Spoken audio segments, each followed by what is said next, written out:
बहुत ही जश्न का माहौल है।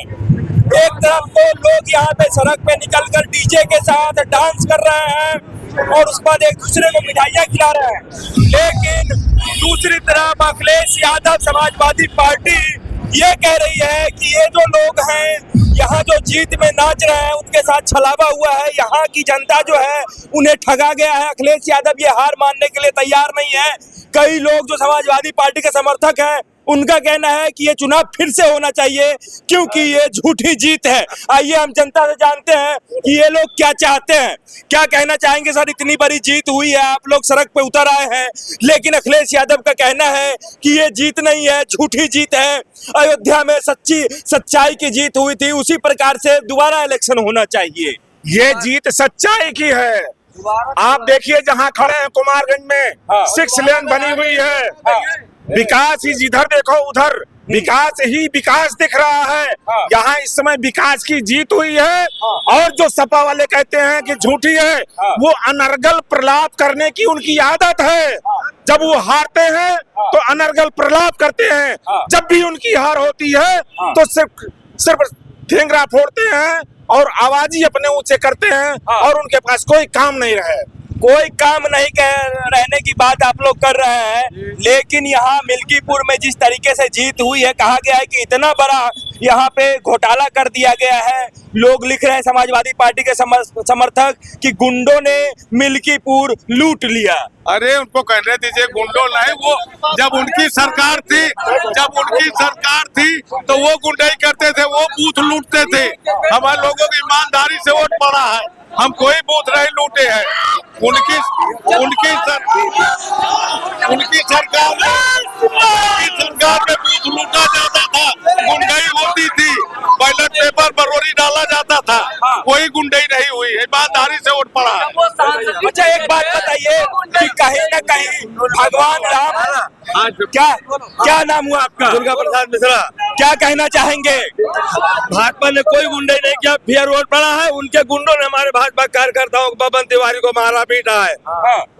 तो ये जीत जो है, इतनी बड़ी जीत है, इसका आप लोग पहले से सोच रखे थे कि इतनी बड़ी जीत होगी? मैं तो बार कह रहा था कि 70,000 से 1 लाख राजा अपने को राजा गिनते थे, उसी का बदला हम लिए। अयोध्या के राजा केवल राम है, वो नहीं है, केवल राम है अयोध्या के राजा। जो अपने आप को राजा कह रहे थे उसी का ये बदला है। जो अपने आप को अयोध्या का राजा कह रहे थे उसी का बदला है। अयोध्या के राजा केवल राम है, उसके अलावा कोई नहीं हो सकता है, राम है केवल। बोल दो जय श्री राम। क्या लग रहा है, जो आप लोगों ने 2024 के लोकसभा इलेक्शन में जो वोटिंग किया था, देश प्रसाद को सांसद बनाया था, उसके बाद आप लोगों का मूड कैसे बदल गया? यहाँ पे विधानसभा वो अपने आप को राजा राम कहलाने लगे, तो वो राजा राम नहीं है, केवल राम राजा राम है। अयोध्या के राम ही राजा राम रहेंगे, वो नहीं राजा राम रहेंगे। अच्छा जी, क्या कारण हुआ कि 24 के लोकसभा में आप लोगों ने समाजवादी पार्टी को जिताया और अभी विधानसभा जो उपचुनाव हुआ इसमें भाजपा को जिता दिया? क्या कारण है? ये थोड़ी सी चूक हुई है, उस चूक का बदला है और लोगों के मन में जो गलत भावना बैठ गई है उससे संविधान बदल देंगे। वो गलत फहमी दूर करने के लिए इस बार हम लोगों ने प्रचंड बहुमत से चंद्रभान पासवान जी को जिताने का कार्य किया है। 8500 क्या कहना चाहोगे तुम लोग? 8500 जब ये लोकसभा में जीते थे तब उसमें बेईमानी नहीं हुई थी, और आज बोलते हैं विधानसभा में बेईमानी कर ली गई है। कहाँ बेईमानी हुई, हमको दिखाए ना। इतना वोट जो लोग यहाँ मर गए हैं, जो उनके नाम से वोट नहीं, ये जहाँ जीतते वहाँ बेईमानी नहीं होती है, और जहाँ नहीं जीतते वहाँ बेईमानी हो जाती है। ये कहते हैं पिछली बार जब 8500 का बताया गया, 8500 खटाखट है, उस खटाखट के चक्कर में कुछ वाले और कुछ किसी प्रकार की भावनाएं बता के उन्होंने जनता को कन्वर्ट किया था, इससे हम लोग हारे। जबकि हमारे सांसद को 5 लाख वोट मिले थे, जनता का सपोर्ट पहले भी था, सपा जनता का सपोर्ट पहले भी था, जनता सपोर्ट अब भी था, लेकिन हमने मात्र 50,000 वोटों से हमारी हार हुई थी भी लोकसभा में, जबकि उसका बदला हमने विधानसभा में 66,000 से ज्यादा वोटों से जीत के उसको पूरा किया है। और राम राज्य की स्थापना का संकल्प था आज पूरा हुआ है। और यहाँ मिल्कीपुर में भी नहीं, पूरे दिल्ली में भी हमने राम राज्य की स्थापना करा दी है। अगर वो चाहेंगे अगली बार फिर से चुनाव करवाएंगे, तब भी भारतीय जनता पार्टी जीतेगी और अगली बार 1 लाख वोटों से जीतेगी। ऐसा है मिल्कीपुर में जो मिल्कीपुर का जो यहाँ पे मतगणना हुआ है, उसके बाद से योगी आदित्यनाथ को ये कहा जा रहा है कि योगी आदित्यनाथ ने तमाम तंत्र लगा करके चुनाव जीते हैं, ये जनता का चुनाव नहीं हुआ है, यहाँ पुलिस ऑफिसर को लगा करके चुनाव जीतने की कोशिश की गई है और जीता गया है।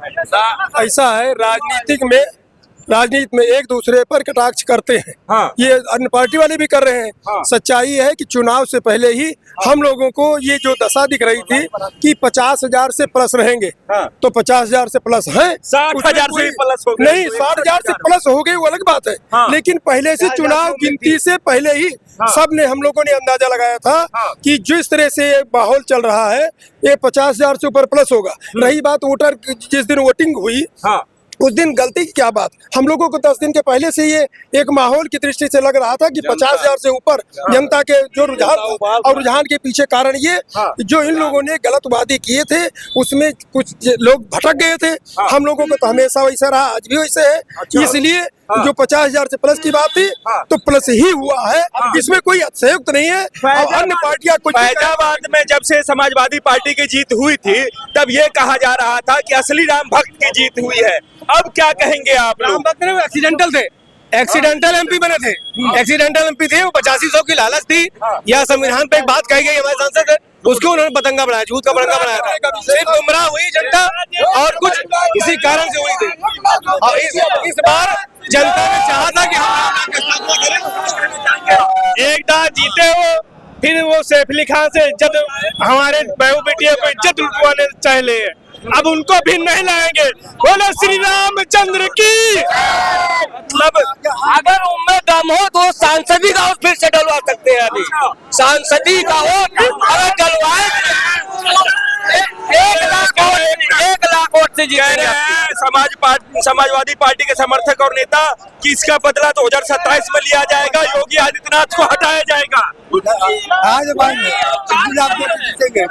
हमारी अयोध्या जाग चुकी है, हमारी अयोध्या सोई नहीं है, हमारा मिल्कीपुर विधानसभा जाग उठा है, अब जाग उठा है, सोया नहीं है। जो सोए थे वो जग गए हैं। 27 में योगी जी को हटाएंगे, फिर देखेंगे कौन। बहुत मुश्किल है हटाना, बहुत मुश्किल है हटाना। हाँ, वो चाहे तो सांसदी का वोट फिर से डलवा सकते हैं अभी। हाँ, 27 में योगी को के विदाई की तैयारी कह रहे हैं कि हो गई है। अब हम कहेंगे कि चाहे केजरीवाल हो चाहे अखिलेश जी हो, वो विपक्ष में बैठने लायक ही बचे। सत्ता का सुख उनको नहीं मिलने वाला, क्योंकि जनता जाग चुकी है कि भारतीय जनता पार्टी के साथ ही देश का विकास होगा और हमारी संस्कृति पनप पाएगी। हमारी भारतीय संस्कृति को बचाने वाला केवल भारतीय जनता पार्टी है और उसके साथ आज पूरी जनता, हिंदुस्तान की जनता लगी है। आज मुस्लिम बाहुल्य जो दिल्ली में क्षेत्र है वहाँ भी भाजपा जीती है। मुस्लिम ने भी सोचा है कि आज अगर देश का विकास चाहिए, समाज का विकास चाहिए तो भारतीय जनता पार्टी का साथ देना होगा। सनातन धर्म को केवल भाजपा भारतीय जनता पार्टी ही बचा सकती है। सनातन धर्म को और कोई पार्टी नहीं बचा सकती है। सनातन धर्म को केवल भारतीय जनता पार्टी की ही सरकार बचा सकती है और कोई नहीं बचा सकती है। ये उपचुनाव, मिल्कीपुर का उपचुनाव देख करके क्या लग रहा है? 27 में योगी जी की जो है फिर से मुख्यमंत्री बनेंगे या 27 में हम 1 लाख के ऊपर जीतेंगे। योगी जी अगली बार 400 प्लस सीटों से, विधानसभा सीट जितनी है उसमें से खाली 1-2 को छोड़ के और जितनी भी विधानसभा सीटें सारी योगी जी के ही पक्ष में जाएगी। हाँ, ठीक है, चलिए ठीक है। तो यहाँ मिल्कीपुर की जनता को आप सुन रहे थे, आपका क्या कहना है मिल्कीपुर के चुनाव को लेकर के? कमेंट में जरूर बताइएगा। और राम के नारा के साथ ये मिल्कीपुर की जनता जो है वो उद्घोष करते हुए जश्न मना रहे हैं। तो कहीं ना कहीं इस चुनाव के जीतने के बाद इन लोगों का कहना है कि जो लांछन लगा हुआ था कि ये यहाँ मिल्कीपुर या फिर अयोध्या के लोग जो है मंदिर बनने के बाद भाजपा को वोट नहीं दिया, वो कह रहे हैं कि वो अब भूल गया है। बाकी आपका क्या कहना है वो कमेंट बॉक्स में जरूर बताइएगा। तब तक के लिए दीजिए इजाजत, धन्यवाद, नमस्कार।